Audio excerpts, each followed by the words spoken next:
속보입니다. 매월 내는 원리금이 부담되시는 분들에게 희소식입니다. 7% 이상 고금리 대출을 4.5%로 낮춰주는 대환대출이 1월 5일부터 접수받습니다. 이번에 바뀐 것은요, 사업용으로 쓴 개인 대출도 5천만 원까지 금리를 낮출 수 있다는 것인데요. 2026년 새롭게 바뀐 대환대출 알려드리니까요. 꼭 보시고 매월 내는 원리금 줄여보십시오. 정보가 곧 돈입니다. 돈이 되는 정보, 여의도 정보맨 지금 바로 시작합니다. 자, 바로 들어갑니다. 대환대출이고요. 대리대출입니다. 자, 공문 보면서 하나하나 아주 세밀하게 설명해 드릴게요. 자, 신청 대상은요, 일단 대출금 상환에 어려움을 겪는 중저신용, 소상공인입니다. 이 두 가지가 돼야 되죠. 그럼 이 중저신용이 누구냐? 여기 나오죠? 나이스 기준, 개인 신용평점 919점 이하. 이거 원래 더 낮았다가요, 대상자를 더 늘린 겁니다. 그래서 919점 이하면 이제 가능하고요. 다음 각 호 중 한 개 이상 해당하는 경우 개인 신용평점 미적용한다. 여기에 들어가신 분들은 평점 안 본다. 이런 얘기인데요. 공단 정책자금 상환연장제도 지원받고 연속 10일 이상 연체 이력이 없이 3회차 이상 상환 중이거나 완지한 소상공인. 아니면은 공단 2024년도 저신용 소상공인 자금, 2025년도 신용취약 소상공인 자금을 받고 1년 후 신용 점수가 70점 이상 상승한 소상공인. 자, 이런 분들은 뭐 개인 신용평점 미적용한다. 이렇게 되어 있습니다. 그 다음 두 번째는 소상공인이면 된다. 이렇게 되어 있어요. 그래서 1번과 2번. 그래서 뭐 다 소상공인이니까 이건 문제 없겠죠. 그래서 일단은 919점 이하이신 분들이 해당이 된다. 자, 그 다음에 공통사항 가봅니다. 대상 채무를 이제 이거 되게 중요한데요. 이거 한번 가볼게요. 자, 공통사항이 있습니다. 자, 공통사항이에요. 자, 2025년 6월 30일 이전에 대출을 받고 이렇게 되어 있습니다. 원래 이게 더 완화된 거죠. 이번에 이제 2026년 들어와서 이게 더 완화돼서 6월 30일, 작년 6월 30일 이전에 대출을 받고 최근 3개월 이상 성실 상환 중인 사업자 대출 또는 사업용도 가계대출. 이거 중요하죠.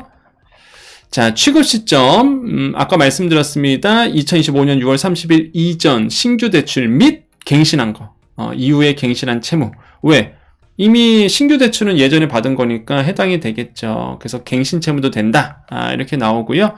성실 상환해야 된다. 현재 연체 중이거나 최근 3개월 이내 계속해서 30일 이상 연체가 1회 이상 또는 계속해서 10일 이상 연체가 4회 이상 발생한 사실이 없는 경우여야 됩니다. 자, 사업자 대출, 뭐 당연한 얘기겠고요. 자, 사업용도 가계대출. 자, 요게 4번 중요합니다. 이거 잘 보셔야 돼요. 자, 신용담보부관, 개인사업자가 보유한 가계대출 중, 자, 개인사업자가 보유한 가계대출 중, 대출을 포함 3개 반기 내 사업용도로 사용한 대출. 그러니까 내가 소상공인 특징이 그렇잖아요. 사업자 대출이 안 나오다 보니 개인으로 받은 거죠. 이 가계대출로 받았는데 사실 내가 이 가계대출 받아서 쓴 거는 사업용도로 쓴 거예요. 근데 그 사업용도를 어떻게 입증하느냐, 여기 써져 있습니다. 원부자재 등 매입금액, 사업장 아니면 공장 임차료, 종업원 급여로 지출 증빙 가능한 금액으로 판단. 그러니까 어렵지 않죠, 이거. 네, 이거 어렵지 않습니다. 그죠? 그래서 내가 이거 금액 쓴 거, 나 뭐, 제로 만들려고 매입했을 거 아닙니까? 뭐, 세금에 있어서 끊었거나, 아니면 뭐, 매입한 금액이 있을 거 아니에요? 뭐, 임차료 낸 거, 아니면 종업원 급여로 나간 거, 이걸로 그냥, 이거 증빙하시면 되겠죠. 사업 용도로 썼다. 그래서 되게 중요합니다. 근데 이게 좀 이따가 보여드리겠지만 금액이 올랐어요. 원래는 1,000만 원까지 됐었는데, 이거 금액이 올랐습니다. 그래서 요거 되게 중요하다고 말씀드렸고요. 그 다음에 대환대출은 또 보셔야 되는 게 유형 1과 유형 2로 나눠집니다. 이거 잘 보셔야 돼요. 자, 내가 유형 1인지 유형 2인지를 보셔야 됩니다. 자, 유형 1은요. 은행, 비은행 됩니다, 여러분. 여러분 자꾸 물어보시는데 은행 건만 되는 거 아니에요. 비은행에서 받았던 대출. 비은행권이 어디예요? 저축은행, 여신금융전문회사, 상호금융, 뭐 신협, 지역농협 이런데, 새마을금고 이런데, 보험사 이렇게 되죠. 그러니까 여기서 받았던 7% 이상 고금리 대출. 뭐 은행은 당연하고요. 이해되시죠? 여기서 받았던 7% 이상의 고금리 대출을 4.5%로 내려주는 겁니다. 신청일 기준 적용금리가 7% 이상. 이렇게 돼 있죠? 자, 유형 2 가볼게요. 유형 2는 은행권에 만기 연장의 애로가 있는 대출입니다. 무슨 얘기예요? 나는 은행권입니다, 이거. 은행권에 만기가 도래하는데, 은행에서 만기 연장 안 해준대. 갚으래. 예. 큰일 났죠. 자, 이런 거 이제 대환해준다는 얘기예요. 그래서 만기 연장에 애로가 있는 대출, 만기 연장 애로, 신청일 기준 3개월 이내 만기 도래 대출에 대해 은행으로부터 만기 연장이 거절된 경우, 이게 유형 2입니다. 그래서 유형 1과 유형 2를 잘 구분하셔야 돼요. 그래서 이렇게 나눠서 들어간다는 거 말씀드리겠고, 이것도 정말 많이 물어봅니다. 여정님, 현금 서비스 이거 되나요? 스탁론, 나 주식 투자하려고 받았던 거 이거 되나요? 이거 물어보시는데 안 돼요. 이거 안 된다고 되어 있습니다. 그죠? 제한 대상 채무, 사업자 대출에 해당되지 않거나 사업 목적 대출로 판단하기 어려운 대출, 자금 용도 등 대안이 적정하지 않는 대출. 그게 뭐야? 현금 서비스. 이거 어디다 썼는지 모르죠. 스탁론, 주식 투자하려고 받은 거잖아요. 전세 대출, 상속세 납부 대출, 보험 계약 대출, 한도 대출. 이게 뭐야? 마이너스 통장 안 돼요. 마이너스 통장 안 됩니다. 이거 많은 분들이 물어보시는데 써져 있어요. 뭐 제가 저 같은 건 다 해드리고 싶죠. 근데 정부는 이렇게 마이너스 통장은 안 된다 이렇게 되어 있고요. 리스 대출, 정책금융기관 대출 이렇게 이제 되어 있습니다. 7% 이상 보증부 대출 예외 허용 이렇게 되어 있네요. 그래서 이것도 예전에 다 설명드렸던 것 같아요. 그래서 이렇게 이제 되어 있습니다. 그래서 요거 제한 대상 채무로 되어 있습니다. 자, 융자 조건 대출금리 4.5% 고정금리로 바뀝니다. 그러니까 이게 너무 매력적인 거예요. 왜 그러냐면 지금 2026년 1월입니다. 지금 시장금리가 생각보다 안 떨어졌어요. 시장금리가 안 떨어져서 여러분 지금 아마 1금융권 가서 뭐 주담대 받는다 하더라도 담보대출에도 불구하고 거의 지금 한 4.5% 막 이래요. 4.3% 막 이러거든요. 예. 담보대출에 불구하고 이 정도인데 지금 시장금리가 지금 4.5%면 나쁜 기준이 아닌 거죠. 그 무엇보다 내가 7% 이상을 바꿔주는 거다 보니까 나쁘지 않다. 그래서 저는 아직도 매력 있다. 물론 또 내 맘 같았으면 3.5 이렇게 했으면 참 좋았을 텐데 일단은 4.5% 고정금리로 되어 있고요. 대출기간 10년입니다. 그래서 비거치형 10년 분할 상환, 거치형은 2년 거치가 주어지네요. 자, 별표 5개 치겠습니다. 왜 그럴까요? 대출 한도예요, 한도. 근데 여러분, 대한대출은 5천만 원입니다. 이거는 워낙 유명하죠. 작년에도 제가 한번 설명드렸잖아요. 작년에도 있었던 대출이니까. 근데 워낙 빨리 소진돼서 문제였지. 5천만 원까지예요. 그런데 여기 보시면 동일관계기업 이렇게 돼 있고 당 5천만 원 돼 있는데 사업자 대출 및 사업용도 가계대출 합산 5천만 원입니다. 다시 한번 사업자 대출 및 사업용도 가계대출 합산 5천만 원이에요. 무슨 얘기냐면 이 가계대출 합산이 여기에는 원래 여기 안 나오죠. 예전에는 어떻게 나왔었냐 그러면 가계대출은 1천만 원까지 이렇게 됐었어요. 그러니까 가계대출은 1천만 원만 허용해 주겠다. 인정해 주겠다. 이거였거든요. 근데 2026년 공문에는 이번에 바뀐 게 뭐냐 그러면 합산 5천이면 된다 이거죠. 합산 5천이면. 따로 가계대출에 대해서 한도가 없어요. 없습니다. 지금 아무리 봐도 없어요. 그리고 지난 그 정부 공문에 보면 2026년도 공문에 보면은 이렇게 하겠다라는 내용이 있는데 거기에 그 내용이 나옵니다. 가계대출 이 부분에 대해서 한도를 늘려주겠다고 얘기했거든요. 그래서 지금 이렇게 나온 거예요. 합산 5천이면 되는 거예요. 합산 5천이면은. 다시 한번 강조드립니다. 작년에는 가계대출 1천만 원 인정 이거였어요. 근데 그게 없어졌다는 거예요. 그러니까 여러분 가계대출에 그러니까 입증만 잘하시면 되는 거죠. 내가 그 가계대출 받았는데 그게 지금 7% 넘어가. 나 원리금 갚는데 너무 힘들어. 근데 나는 이거 사실 내가 무슨 뭐 집 살려고 쓴 것도 아니고 주식 투자하려고 산 게 아니라 나는 진짜 내 업무에 쓰려고 아까 말씀드렸잖아요. 매입 비용을 쓰던지 원부자재 매입 비용으로 썼던지 아니면 내가 직원들 월급 주려고 썼던지 아니면은 임차료에 썼던지 근데 대부분의 소상공인분들 사업하시는 분들 다 그런 목적으로 쓰잖아요. 그게 현실이고. 그럼 그걸 인증만 하시면 되는 거죠. 그러면 대안이 가능하다는 얘기예요. 그래서 요거를 잘 진짜 여러분께서 응용을 하시는 거예요. 응용을. 이게 없는 거를 말씀드리면 문제가 있죠. 근데 여러분께서 이런 거를 잘 아셔서 그러니까 상황은 다 달라요. 우리 소상공인 분들이 자기가 각자 상황이 다 다릅니다. 환경도 다르고. 그래서 제가 이렇게 정보 드리면 정보 보고 내가 이거를 그럼 가능하겠다 안 가능하겠다? 내가 지금 원리금 갚는데 너무 힘든데 요거를 한번 물어봐야 되겠다. 이런 생각은 드시겠죠. 그래서 요 부분이 진짜 제가 봤을 때 이번 대안대출의 가장 큰 포인트가 아닐까. 제가 드릴 수 있는 또 팁이기도 하고요. 잘 보시고요.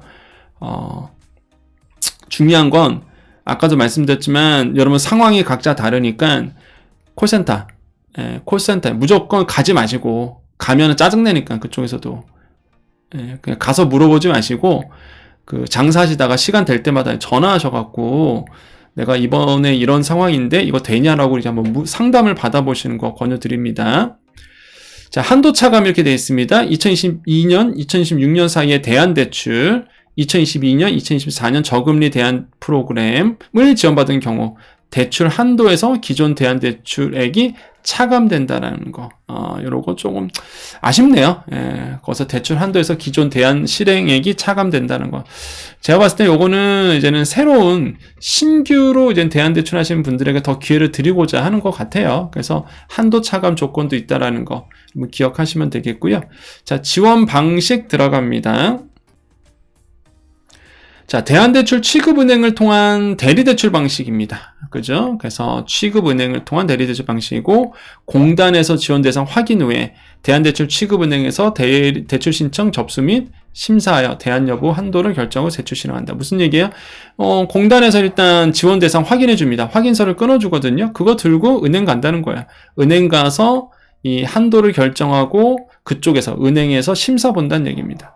그래서 여기까지는 편해요. 공단에서 받는 확인서까지는 많은 분들이 받습니다. 근데 이제 은행 가면은 이제는 요게 좀 거절당하는 경우가 많아요. 그래서 제가 항상 말씀드리죠. 대출이라는 거는요, 여러분, 대출이라는 거는 1분기에 가야 돼요, 1분기. 예. 하반기로 갈수록 아시잖아요. 뭐 상식이지만 대출 규제가 많아집니다. 왜? 대출 한도가 정해져 있고 그걸 오버하게 되면 규제를 받기 때문에 은행들은 몸을 사려요, 항상. 그래서 1분기에 다 해주고 상반기에 많이 해줍니다. 그리고 정부가 이번에 그 예산 잡아놓은 거 65%를 상반기에 다 집행하겠다. 왜? 경기가 안 좋으니까 경기 활성화를 위해서 재정 지출을 늘렸잖아요, 이번에. 역대 최대 예산을 잡아놨죠. 그러면은 그거를 상반기에 집행을 해서 돈을 돌게끔 한다는 것이 현 정부의 정책 방향입니다, 올해. 그러니까 상반기에 다 이제 많이들 나온단 말이에요. 그래서 내가 만약에 생각했다 하시는 분들은요, 일단은, 은행 가서 또 심사를 봐야 되니까 상반기에 무조건, 제가 봤을 때는 상반기에는 무조건 하시기를 좀 말씀드립니다. 그 전에 일단 다 소진이 되겠지만. 자, 대안대출은 이거 중요한 게 나옵니다. 100% 신용대출로 취급함에 따라서 보증부, 부동산 담보 필요 없습니다. 그렇기 때문에 이것도 잘 기억하시고요. 자, 신청기간 1월 5일부터입니다. 10시부터고요. 예산 소진시까지 되어 있고요. 아마 제 예상으로는 이게 대안대출이 예산이 좀 크거든요. 그래서 하루 만에 소진되지는 않을 거예요. 이게 하루 만에 소진되지 않을 건데, 다만 이젠 하루하루 예산을 좀 쪼개 넣었을 수는 있습니다.